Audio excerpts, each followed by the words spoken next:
ಈಗ ನೀವು ತುಂಬಾ ವರ್ಷಗಳಿಂದ ಇಂಡಸ್ಟ್ರಿಯಲ್ಲಿ ಇದ್ದೀರಾ, ಹಲವಾರು ಸೀರಿಯಲ್ಗಳಾಗಿರ್ಬೋದು, ಸಿನಿಮಾಗಳು ಎಲ್ಲವೂ ಮಾಡ್ಕೊಂಡು ಬಂದಿರುವಂತಹ ವ್ಯಕ್ತಿ.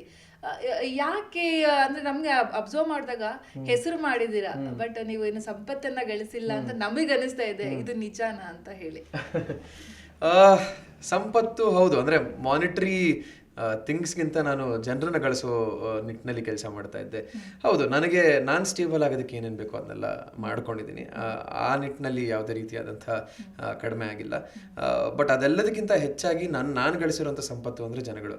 ಸೊ ಅವ್ರ ಪ್ರೀತಿ ನಿರಂತರವಾಗಿತ್ತು. ಯಾಕೆಂದರೆ ಅಷ್ಟು ಪ್ರೀತಿ ಇಲ್ಲ ಅಂದಿದ್ರೆ, ನನಗೆ ನನ್ನ ಕೆಲಸದ ಮೇಲೆ ಭಯಭಕ್ತಿ ಇಲ್ಲ ಅಂದಿದ್ರೆ 12 ವರ್ಷ ಆದರೂ ನಾನು ಲೀಡಾಗಿ ಪ್ರಾಜೆಕ್ಟ್ಸ್ ಮಾಡ್ತಿರ್ಲಿಲ್ಲ.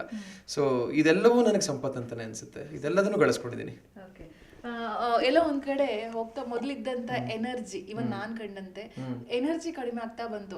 ಐ ಗೆಸ್ ಅದ್ ನೀವ್ ಹೇಳುವಾಗ ನಮ್ಗೆ ಗೊತ್ತಾಯ್ತು ಆರೋಗ್ಯ ಸಮಸ್ಯೆ ಇತ್ತು ಪಾಪ ಅವ್ರಿಗೆ. ನಿನ್ನೆ ವೇದಿಕೆ ನೋಡುವಾಗ ಗೊತ್ತಾಯ್ತು, ಹೇಳುವಾಗ ನೀವು ಹೇಳಿದ್ರಿ ಸುದೀಪ್ ಸರ್ ಹತ್ರ ಅಂತ ಆರೋಗ್ಯ ಸಮಸ್ಯೆ ಏನಾಯ್ತು ಹೇಳ್ಕೊಂಡು ಅದು ಟ್ರೀಟ್ಮೆಂಟ್ ತಗೊಂಡು ಇವನ್ ಎದ್ದು ನಿಲ್ಬೋದಿತ್ತಲ್ವಾ ಅಂತ ಹೇಳಿ. ಆಕ್ಚುಲಿ ಆರೋಗ್ಯ ಸಮಸ್ಯೆ ಅಂತ ಬಂದಾಗ ವೀಕ್ನೆಸ್ ಶುರುವಾಯಿತು ದೇಹದಲ್ಲಿ.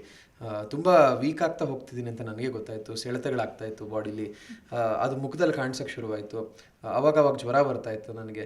ಸೊ ಇದೆಲ್ಲದನ್ನು ನೇರವಾಗಿ ಹೇಳ್ಕೊಂಡಾಗ ಅದನ್ನು ಕಾರಣಗಳಾಗಿ ತೊಗೊಂಡ್ಬಿಡ್ತಾ ಇದ್ರು. ಬಟ್ ಬಿಗ್ ಬಾಸ್ ಟೀಮ್ ಎಷ್ಟು ನಮ್ಮೆಲ್ಲರ ಮೇಲೂ ಕಣ್ಣಿಟ್ಟಿರ್ತಾರೆ, ನಮ್ಮೆಲ್ಲರ ಮೇಲೆ ಎಷ್ಟು ಕಾಳಜಿ ಮಾಡ್ತಾರೆ ಅನ್ನೋದಕ್ಕೆ ನಾನು ಏನೂ ಹೇಳ್ಕೊಳ್ಳದೇ ಇದ್ರು ನನ್ನನ್ನು ಕರ್ಕೊಂಡೋಗಿ ಟ್ರೀಟ್ಮೆಂಟ್ ಕೊಡಿಸಿದ್ದು ಉಂಟು. ನಾನು ಹಾಸ್ಪಿಟ್ಲಿಗೆ ಹೋಗಿದ್ದೆ, ಅಲ್ಲಿ ನನಗೆ ಡ್ರಿಪ್ಸ್ ಹಾಕಿ ನನಗೆ ಬೇಕಾದಂಥ ಟ್ರೀಟ್ಮೆಂಟ್ಗಳನ್ನ ಕೊಡಿಸಿ ವಾಪಸ್ ಕಳಿಸಿದ್ರು. ಅದಾದಮೇಲೆ ನಾನು ಈ ವಾರ ಬೌನ್ಸ್ ಬ್ಯಾಕ್ ಆಗಿ ಪ್ರತಿಯೊಂದು ಟಾಸ್ಕನ್ನು ನಮ್ಮ ಟೀಮು ಅಷ್ಟು ಟಾಸ್ಕ್ಗಳನ್ನ ಗೆಲ್ಲೋದಕ್ಕೆ ನನ್ನ ಕೊಡುಗೆ ಕೊಟ್ಟಿದ್ದಕ್ಕೆ ಸಾಧ್ಯ ಆಗಿದ್ದದು. ಇಲ್ಲಾಂದ್ರೆ ಅದಾಗ್ತಿರ್ಲಿಲ್ಲ. ಸೊ ಇಡೀ ಬಿಗ್ ಬಾಸ್ ಟೀಮ್ಗೆ ಥ್ಯಾಂಕ್ಸ್ ಹೇಳ್ತೀನಿ. ನಾನು ಆ ನಿಟ್ಟಿನಲ್ಲೇ ಆಡಿದ್ದು ಈ ವಾರ. ಯಾಕಂದರೆ 2 ವಾರದಿಂದ ಕ್ಯಾಪ್ಟನ್ಸಿ ಟಾಸ್ಕ್ಗೆ ಕೊನೆವರೆಗೂ ಹೋಗಿ ಅದು ಕೈ ಬಿಟ್ಟು ಹೋಗ್ತಾ ಇತ್ತು.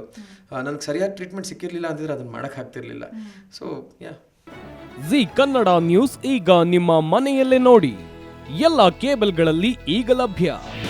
ನಿಮ್ಮ ನೆಚ್ಚಿನ ಜಿ ಕನ್ನಡ ನ್ಯೂಸ್ ಈಗ ಸನ್ ಡೈರೆಕ್ಟ್ ನಲ್ಲಿ number 292, Tata Play number 1664, Jio TV number 1334, NXT digital number 30, in cable number 30, city networks 51, U digital number 162, GTPL number 17, Rockline telecommunications number 42, Shri Basaveshwara cable number 168, rural cable network 60, Vinayaka digital 57, Abhishek cable 821, city channel 53, Siddeshwara cable network 57, ವಿ4 digital infotech 628, Surya digital networks 53, Gajanan digital number 836, Malnad infotech private limited number 56, Metrocast number 830, victory digital number 167ರಲ್ಲಿ ನೋಡಿ ಆನಂದಿಸಿ.